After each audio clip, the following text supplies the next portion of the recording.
In today's show, not a lot going right for the Portland Trail Blazers. Like a really tough weekend. But at least Shaedon Sharpe jumped very, very high. Welcome to Locked On Blazers. Let's get into it.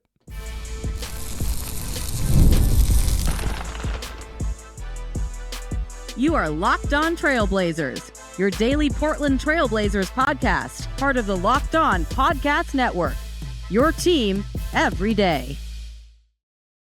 What's up, world? It's your past first point guard and Trailblazers reporter, Mike Richmond. You are listening to another episode of Locked On Blazers, part of the Locked On Podcast Network, available wherever you get podcasts and also on YouTube. Thanks for making this show your first listen each and every weekday, Monday through Friday. So make it part of your daily routine. Make it your first listen. Tell your friends to do the same. It's Locked On Blazers, your team every day.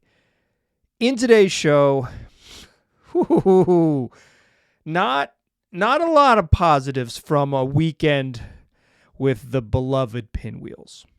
It started with an absolute debacle on Friday nights. Truly one of the nadirs, if not the low point of the season, although I am hesitant to call it that in game number 23.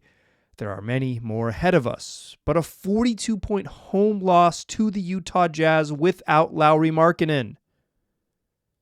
Yikes. And follow that up with a loss to the Lakers. A run-of-the-mill, not very good game against the Lakers. Wouldn't have made the headlines necessarily. But to follow up the Friday's game with a game Sunday where you weren't particularly competitive against the shorthanded Lakers team, the Blazers are just not in a good spot. They're not in a good spot. I want to talk about both those games. We'll recap them both. Fastest recap in the West. We'll talk a little bit about blame. I think in this when things go wrong in the manner that they did this weekend, I think there is something cathartic about fans looking to who is to blame for this? Spoiler: it's everybody. But I think, and I say that a lot. If you're a listener to this show, like I'm not a believer that it's any one thing. I think that is a foolish way to judge something as large with as many moving parts as a basketball team. Or moving parts is not that big. There's bigger sports franchises out there, but it takes several. You got to break several eggs to make a terrible omelet. And then I want to talk a little about Chauncey Billups to close the show, because I think that's where most of the fingers are pointing, and with good reason, right? Like, you've watched the games, you know what the deal is. Let's get into all of that. Let's do fast recap in the West for both these games. I'm not gonna rake you over the coals, but we are going to talk about them. Blazers down to the Jazz 33-17 after one. The Utah Jazz are playing without Lauri Markkanen. The Utah Jazz are playing without Jordan Clarkson. They do. I guess they do have Colin Sexton. They do have John Collins. Some of their vets that are effective, but like they're missing their best player, who was a late scratch. Lauri Markkanen was a late addition to the injury report, a late scratch. More on that maybe in a little bit. Although I don't think it is all that important. The Utah Jazz are coming in the game at 4-17. They've lost 5 in a row. They're the worst team in the Western Conference, and they're maybe the only team in the Western Conference that is going to give the Blazers a run for their money in terms of like deep commitment to going young, going to lose a lot, never going to get there at any point during the season in terms of being competitive. The Blazers are probably ahead of them in terms of like veteran impact players or even young veteran impact players. Obviously, like Denny Avdija is pretty young, but Lauri Markkanen's better than anyone on the Blazers. I think that's fair. But like, you know, they're playing a lot of young guys. Like the Jazz and the Jazz are committed to playing a lot of young guys and all these things. Like they're one of the bad teams. They're worse than the Blazers this year, and they're missing their best player. And you're down 16 after one, and it gets worse. 67-44 at halftime from the south end zone of the stadium. I sit over on the east side of the arena, but on the south end, so to my left from where I'm sitting, facing the Blazers bench, I'm hearing a light smattering of boos as the Blazers head to the locker room down 23. It's going to get worse, friends. 2 minutes into the second half, or excuse me, midway through the second quarter, Tumani Kamara takes a weird step, and he told me afterwards he didn't step on anyone's foot, just took a weird step, and heads back to the locker room. He did not return, was ruled out midway through the second quarter, and Deni Avdija starts the second half. 2 minutes into the second half, the Utah Jazz, who led by 23 at the break, have scored 4 consecutive baskets at the rim. Their first 4 baskets over the first 2 minutes. Dunk, layup, dunk. Uh-oh. There's a foul on the last of the dunks. It's an alley-oop in transition. And Chauncey Billups pulls DeAndre Ayton from the game, and he would not return. He played only 2 minutes in the second half. See you later, DA. Blazers do not get it closer. They're down 32 after 3. They lose 99-141. 141-99, a 42-point home loss to the Utah Jazz without Lauri Markkanen. A 42-point home loss to the Jazz, who are coming in, were 4-17. 42-point home loss. We'll get to that in a moment. Blazers practice, get on a plane, fly to LA, go to play the Lakers. This is a bad news game against the Lakers. I'm thinking this is like a really just not a place you want to be. The Lakers have lost heading into this game. They've lost 3 in a row. They've lost 7 of 9. The only thing standing in between them and a 5-game losing streak heading into this game is that the Jazz took a timeout with a second left when Colin Sexton had a bucket that was in, a game winner that was going to be in, but Will Hardy took a timeout in the chaos, and the Jazz ended up losing that game to the Lakers. The Lakers should have lost 5 consecutive games heading into this one. This was absolutely you're back home from Atlanta. You're back home from a road trip. You playing one of the worst teams in the league. You have to get right. And then no LeBron James. He was listed as questionable, and then he was downgraded to doubtful, and then he was eventually downgraded out with a left foot injury. So no LeBron, and I'm like, no LeBron James, no Austin Reeves. The Lakers, that version of the Lakers is not better than the Blazers. Anthony Davis is still the best player on the court, but in terms of just overall talent and how the Lakers have been playing, these are relatively similar teams, and the Blazers are getting some of their dudes back. Tumani Kamara not going to miss time. He's back in this one, and Scoot Henderson returns finally from that quad injury that kept him out about a week. Still no Rob Williams in this one, and Duop Reith added to the injury report with a back injury. So, you get some dudes back, you lose a couple, but Reith is kind of more like deep depth than a regular part of the rotation. Jabari Walker had been playing over him in small ball lineups anyways. And the Blazers lead 28-22 after 1, and they had a bigger lead in that first quarter, and it felt like, okay, they might be okay. They're up 6, but they led by as many as 8 and had the ball with a couple times with a chance to go up double digits. And it's like, you know what, they might be okay. And then the Lakers came storming back in the second quarter. 37-17, they outscored the Blazers to take a 59-45 lead into halftime. They never trailed again in the game. The Blazers, 4 turnovers in the second quarter, but 7 of 21 from 3. And all 4 of those turnovers were live ball turnovers. You're giving up the ball and letting them go. You're giving up steals and letting them run in transition. Lakers probably made more threes than they typically do. Maybe not in the end because they ended up, but early in the game they were kind of shooting above their average. But the Blazers hang around. They have a good first quarter and a good third quarter as well. Scoot Henderson at the end of the third quarter hits they're down. So you're down 14 at the end of after 2. Hang around that third quarter. Scoot Henderson hits a 3-pointer from behind half court. A half court heaves. Credit to Scoot. He's not worried about shooting percentages. Takes a shot from behind half court at the third quarter buzzer. Cash. And all of a sudden, it's a 3-point game, 77-74, and the Blazers never would get closer in the game. The lead over the first 8 minutes of the fourth quarter swelled from 3 to 20. Lakers just blew the game open in the first 8 minutes of the quarter. With 2 minutes and 38 seconds left, both teams pulled the bench and an 18-point game. It's 19, really, when they pulled them. Shaedon Sharp's at the free throw line. He makes a free throw. Everybody subs in, makes the second free throw 18. The way I do it is 18. I think the way the box score might do it is splitting the free throws. It's you're down 19 and they pull the plug with 2.5 minutes left, garbage time. Lakers go on to win 107-98. But this wasn't a single digit game. This was a 20-point blowout, and the Lakers just put their deep bench in. Here's a hot take for you. I watched Bronny James play at the end of this game, and I don't even think he was the worst Laker on the court. Maxwell Lewis caught a pass from Bronny James and dribbled it out of bounds off his knee with no one around him. Bronny James took a running hook shot that did not hit anything but the backboard, and I don't think he was the worst Laker on the court in the final 2.5 minutes. Kind of incredible what the end of their bench looks like. LeBron's 40. 2 losses over the weekend. Like I said, this Laker one was just like a bad loss. The Blazers, the reason they lose the game is they had 18 turnovers and the Lakers had 11. That's 7 possessions you give up basically. They shot a little bit worse from 3 than LA did. The free throws ended up evening out after the Lakers had a very strong advantage in the first half.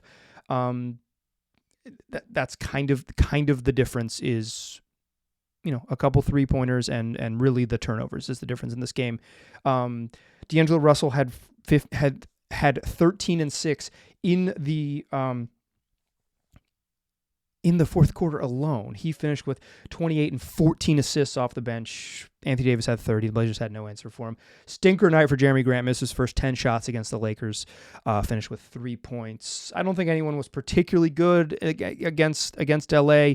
DeAndre Ayton did have a nice bounce back, though, statistically at least. 14 points and 19 rebounds. Had 8 and 8 in the first quarter. I knew you were going to get like an engaged DeAndre Ayton in the first little bits. I do think the box score kind of outstates his impact. He wasn't bad in this game, but it wasn't like he was the Blazers' best player, 14 and 19. He was fine. I thought he was pretty bad in the first half, actually, but he was not a negative throughout the game, and I thought he had a totally fine second half. Very, very reasonable. But this isn't really about the Laker game. This isn't even really this is about losing this show is like a reflection of losing a game by 42 points at home to the Jazz. You might say, Mike, they're supposed to lose. They're a tank team. Losing to the Jazz is good because it gives Utah a win and gives the Blazers a loss. Sure, I actually think in the sort of, if you zoom out far enough, you can say that it's fine and meaningless, and that the Blazers' ultimate goal is to lose. And so if they just keep on losing, that's how it works, and they're going to get the lottery luck, and you're going to save the franchise and all this stuff. It's how you do it. The process matters. The fact that the Blazers can have these losses, and it's very believable, is an indictment of everyone. It's not just the losing, it's how you lose. Let's talk about all of that in the second segment. First, though, I want to tell you that today's episode is brought to you by Mint Mobile. With big wireless providers, what you see is never what you get. Somewhere between the store and your first month's bill, the price you thought you were paying magically skyrockets. With Mint Mobile, you'll never have to worry about the gotchas ever again. When Mint Mobile says you'll pay $15 a month when you purchase a 3-month plan, they mean it. So say bye-bye to overpriced wireless plans and all their jaw-dropping monthly bills and unaccepted overages. Mint Mobile is here to rescue you with premium wireless plans starting at $15 a month. All plans come with high-speed data and unlimited talk-to-text delivered on the nation's largest 5G network. You can use your own phone with Mint Mobile and bring your phone number along with you, along with all your existing contacts. So ditch those overpriced wireless plans with Mint Mobile's deal. Get 3 months of premium wireless for $15 a month. To get this new customer offer, your new 3-month premium wireless plan for just $15 a month, go to mintmobile.com/LockedOnNBA. That's mintmobile.com/LockedOnNBA. Cut your wireless bill to $15 a month at mintmobile.com/LockedOnNBA. $45 upfront payment required, equivalent to $15 a month. New customers on first 3-month plan only. Speed slower above 40 gigabytes on unlimited plan. Additional taxes, fees, and restrictions apply. See Mint Mobile for details. All right. So look, I think the Blazers are about, in the grand scheme of where they rank in terms of NBA offense and defense and their overall record, about where we thought they would be, right? Like I am not going to sit here and red-face scream about this team underachieving. They're achieving. I think in the grand scheme, this is kind of what I thought they would be. Heck, they might be a little bit better than what I thought they would be. But the Blazers have lost by 40 points at home on two separate occasions. And the first such occasion, that's this season alone. We are a cool 24 games into this, and they happen in the first 23 games. Twice in the first 23 games, the Blazers got blasted by at least 40 points on their home floor. Once against a very shorthanded but talented Memphis Grizzlies team. Scottie Pippen Jr. and Jake LaRavia, along with Jay Huff, were clowning the Blazers, and it was an absolute blowout. Once, yeah, that's bad news. But after that game, they have their kumbaya moments where everyone they address the elephants in the room and they get together, and they actually played. They had a very good week after that week, right? They had a very good week. They went 3-0 that week, and they kind of it was the high point of the season following that loss. You don't get to play that card again, and guess who knows that? Chauncey Billups knows that. He knows you do not get to play that card again. Because once you do it a second time, it says something about the makeup of the whole organization, the guys on the team, the people on the coaching staff, and quite frankly, the folks in the front office who put this thing together. But it says a lot about the players and the coaches if this were to happen again. And it does happen again. And it happens against a shorthanded and just straight up bad Jazz team. Not the talented and deep Grizzlies in the end of their bench. Oh, they're pretty good, and they got Jaren Jackson Jr. on the court. Wow, and they shot it really well. Wow, and the offense is special. Wow. No, the freaking Jazz. Johnny Juzang and Micah Potter going nuts on you.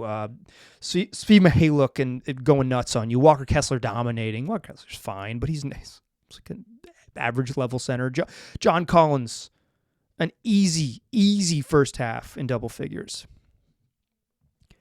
You know how I know Billups knows he can't play the same card again? Because after they lost to the Grizzlies, Chauncey Billups came into the media room and addressed the reporters and just absolutely dressed his team down.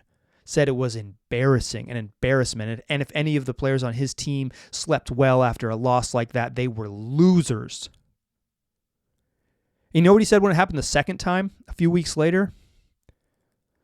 There's going to be nights like this in the NBA. Are there? Are there going to be nights like this?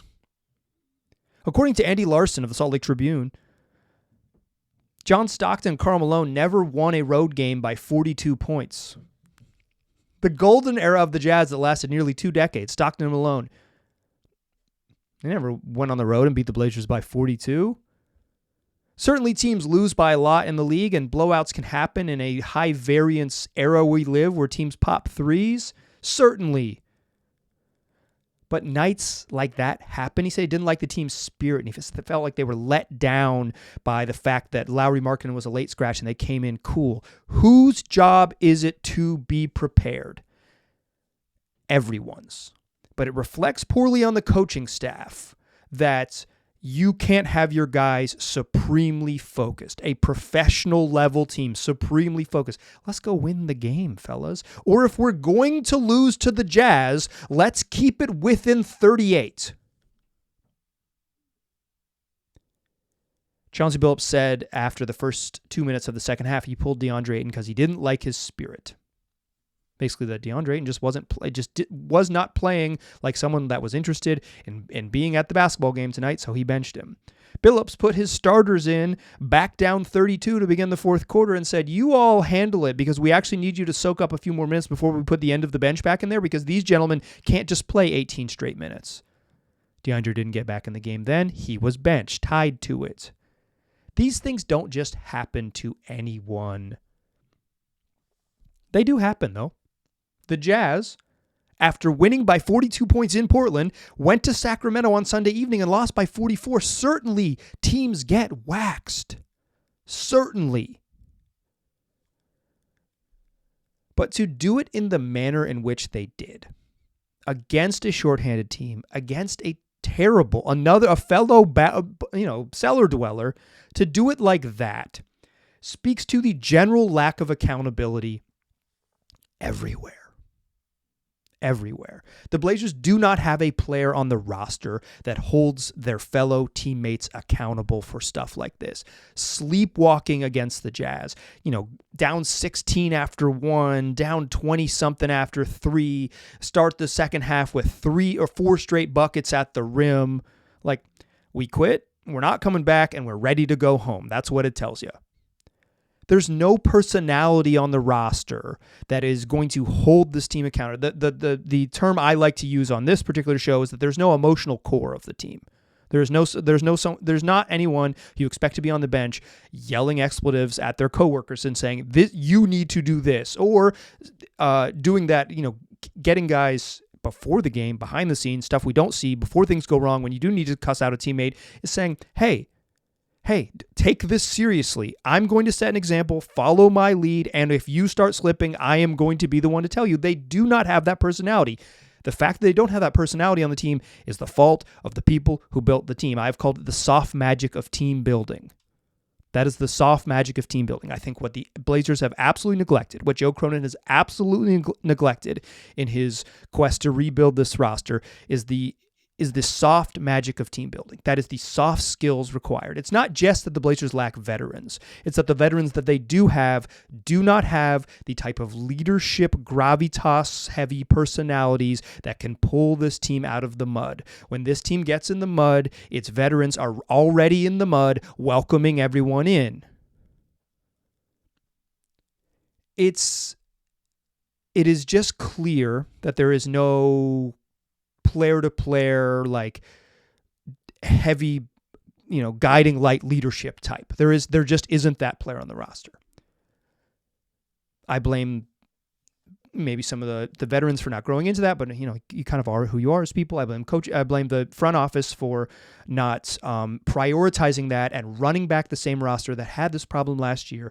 Go check the tapes at the beginning of last season. Right here on this podcast, I mentioned that I was concerned that I didn't know who the Blazers' emotional leader would be. We're now 126 games into this experiment. I am no longer concerned. I am aware that they do not have one.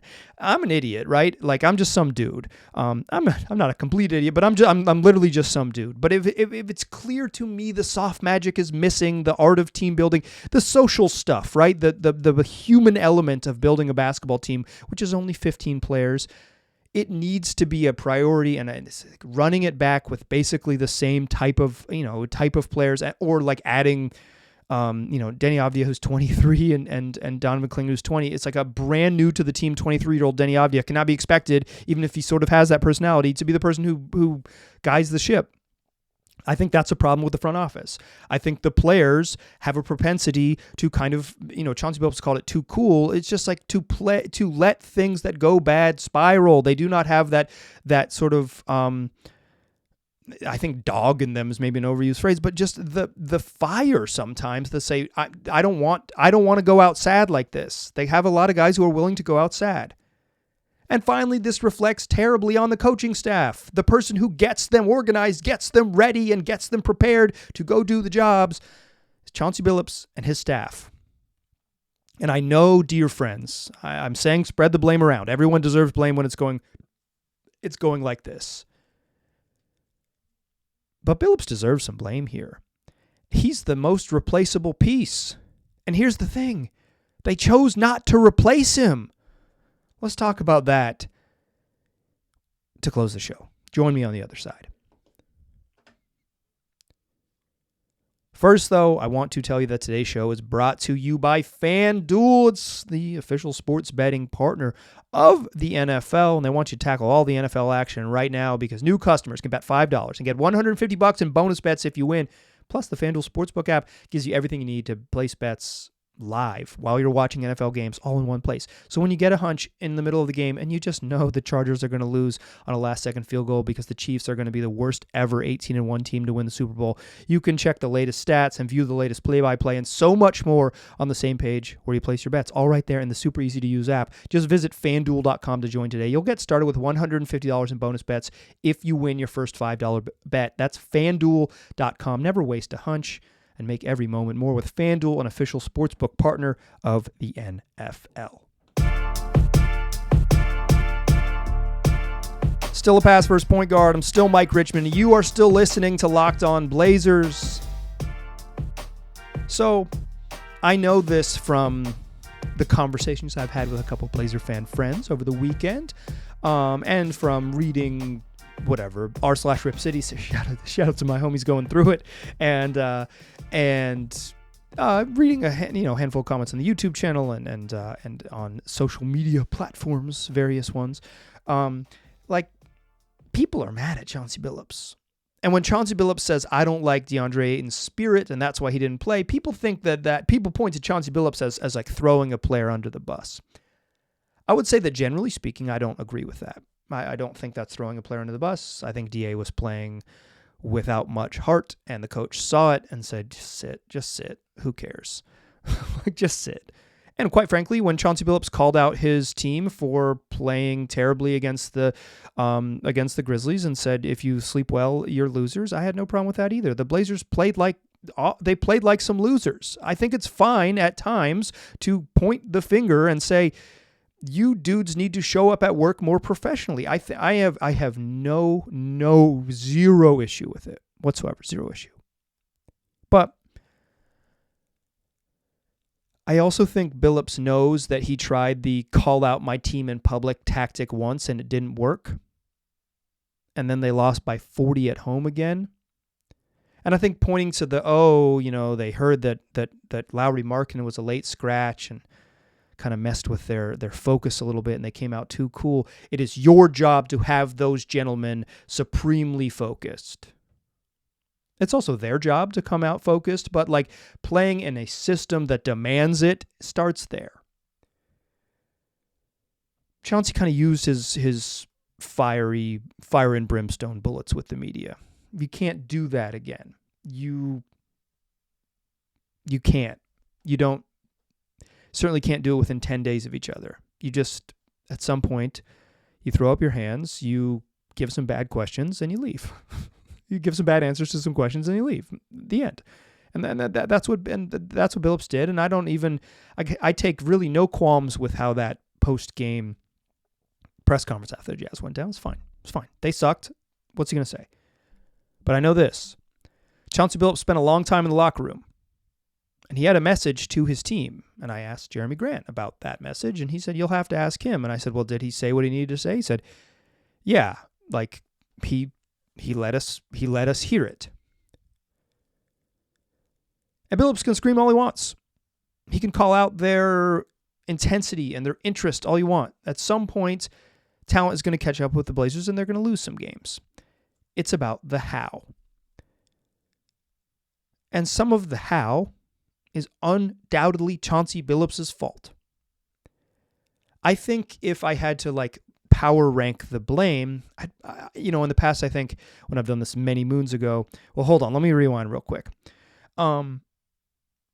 It was clear to me that the Blazers should have moved on from Chauncey Billups the first time the Blazers lost by 60 points last year. When less than 80 days later, they lost by 60 points again, it should have been clear to everyone. There have been 9 such losses, that's 60-point losses, in NBA history. NBA teams have lost by 60 or more points 9 times. 2 of them happened in a 77-day span to the Portland Trail Blazers in the late winter and spring of 2024, helmed by Chauncey Billups. The time to fire Chauncey Billups was immediately after Game 82. Give him a handshake, thank him for his service, and let him go do whatever he's going to do.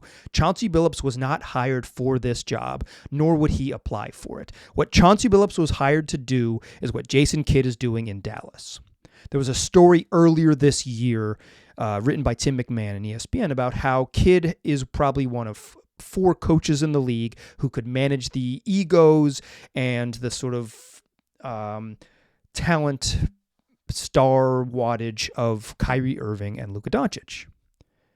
And maybe that's not what the Blazers exactly had, but a veteran coach brought in to push a talented group to the next step.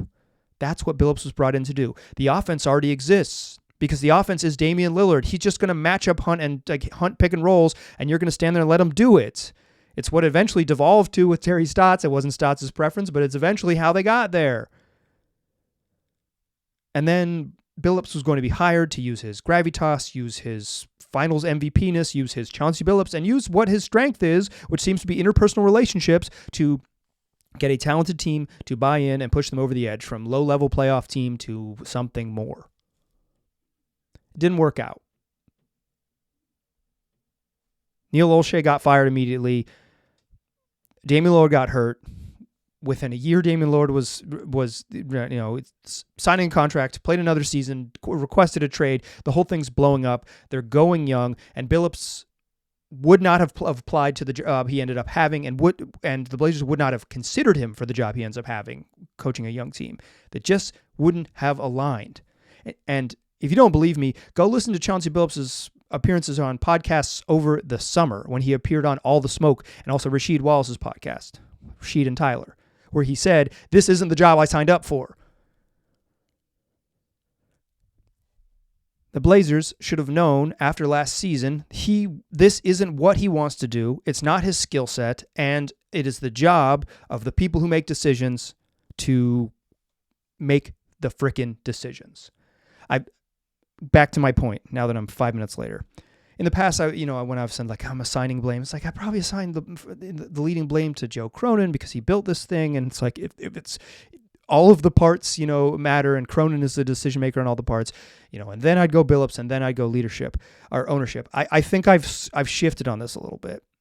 It has to start with ownership. It has to start with ownership. If you're not willing to pay a second coach, eat the money and pay a second coach. If you can't see the obvious need to just say, listen, if you can't see the obvious need to change directions of the franchise after what happened, after what transpired last season, you get what you are going to be reaping what you sow. I would even bet Billups ends up being a pretty good coach somewhere in the league. Like if I had to bet, I bet he will have a Jason Kidd-like trajectory. He'll go away for 4 seasons and become an assistant coach, and then he'll get back and get in a right team that fits his skill set and those things. And I would not be even remotely surprised if Chauncey Billups is an effective head coach in the league in 2031, right? It's like he'll just disappear for a little bit. He'll be on whatever Ty Lue's bench, and then he'll come back and he'll end up in the right spot, and he'll better be fine. I really do. I think that's totally within the realm. I would straight up bet on it. I think that's fairly likely. But he's a terrible freaking fit for this team, and it was incredibly clear last year. And the fact that the Blazers ownership was either unwilling to pay another coach or unable to see the need to do so is a failure of leadership. And if it's Joe Cronin's decision to hold on, and I can't imagine it is, but it might be to hold on to Billups in a lame duck year without extending him for no reason, it's his fault too. But Billups has shown who he is. He's an okay defensive coach. I think the Blazers are okay on defense. I don't think he's a problem there, but they're incredibly vanilla on offense. The Blazers came out in the first play of the second half against the Lakers on Sunday night, and they ran the wrong play. They just didn't get into it. The after timeout, or ATO, what they call it, but it's like coming out of halftime. Draw the play in the locker room. You come out and probably draw it again right before you go out and execute it. And Shaedon Sharpe went one way, and DeAndre Ayton went another, and they stopped and looked at each other, and Sharpe pointed, and DA kind of was like, okay, fine. They got into something else, and they ended up scoring. They got a bucket on it, but they straight up ran the wrong play. That doesn't tell you where this team's at. Down 14 after, on the road, come out and just don't even execute on right away. And beyond just the execution stuff, it's just it just seems like the staff is just not particularly creative enough on offense. And I don't think young players under Billups, while they like him just fine, you ask them about him, they'll tell you that they like him. I don't think they've taken enough strides forward developmentally for him to be the guy. And then every freaking, 12 days, this team is going to come out and completely quit on a game? Any team, a serious basketball team, a serious basketball franchise would have had a new coach immediately after Game 82 last year. They would have started a new era of Blazer basketball by conducting a real off-season search for a coach, not hired the guy the GM wanted, and eventually get your star player to be on board with it. They would have conducted a real interview for a young coach that fits the mode of what they're trying to do, which is build slowly towards being competitive. But they didn't. I don't put all the blame on Chauncey by any means. I think he's second or third. I think it's ownership. It's Cronin a little bit. I don't think there's a magic coach that makes the Blazers competitive, but there's certainly probably, and couldn't even tell you who they are off the top of my head, because I think it's like grinders. It's dudes that are in the G League who are truly working it. Folks that I don't know behind the scenes, deep assistant coach bench guys like that. That's the MO I would go for, the type I would go for, the archetype that would appeal to me. I